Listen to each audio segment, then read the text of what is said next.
آج نماز کے مکروہات عرض کرتے ہیں، یعنی وہ امور جن کے کرنے سے نماز مکروہ تحریمہ ہو جاتی ہے، نماز کو دوبارہ پڑھنا لازمی اور ضروری ہوتا ہے۔ تو مکروہات نماز کو انشاءاللہ ہم 3-4 حصوں میں عرض کریں گے۔ اللہ تعالی ہمیں سمجھنے اور عمل کی توفیق عطا فرمائے۔ تو بھائیو، سب سے پہلے یہ یاد رکھیں کہ نمازی کا اپنے بدن کے ساتھ، اپنے کپڑے کے ساتھ، ایسے ہی داڑھی کے ساتھ کھیلنا یہ مکروہات نماز میں شامل ہے۔ پھر اس کے بعد کپڑے کو، رومال کو ایسے ڈال دینا کہ دونوں کنارے لٹک رہے ہوں۔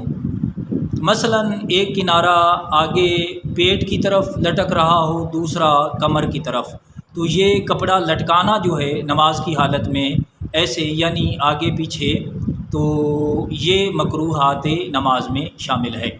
اس کے بعد یہ یاد رکھیں کہ نمازی کا جس جگہ سجدہ ہو، یعنی جائے سجدہ، اس جگہ پر سے کوئی کنکری، پتھر وغیرہ ہٹانا، یہ مسئلہ یاد رکھیں۔ مسئلہ اپنی جگہ پہ ہے، اس لیے کہ آج کل مساجد بڑی صاف ستھری ہوتی ہیں، قلین بچھے ہوتے ہیں، چٹائیاں وغیرہ، تو بہرحال یہ ایک مسئلہ ہے۔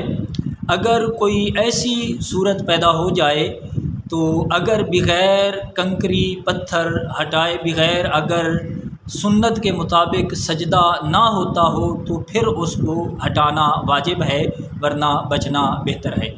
تو اس کے بعد مکروہات نماز میں یہ بھی شامل ہے کہ نمازی کا اپنی قمیض کا بازو یعنی آستین، اس کو آدھی کلائی سے زیادہ اوپر چڑھا لینا، آدھی کلائی تک۔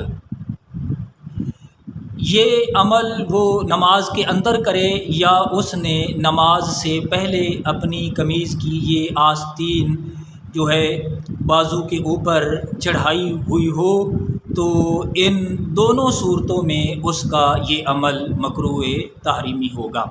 اللہ کے حضور دعا ہے اللہ تعالی ہمیں سمجھنے اور عمل کی توفیق عطا فرمائے۔ مزید انشاءاللہ اس بارے آگے پھر عرض کریں گے۔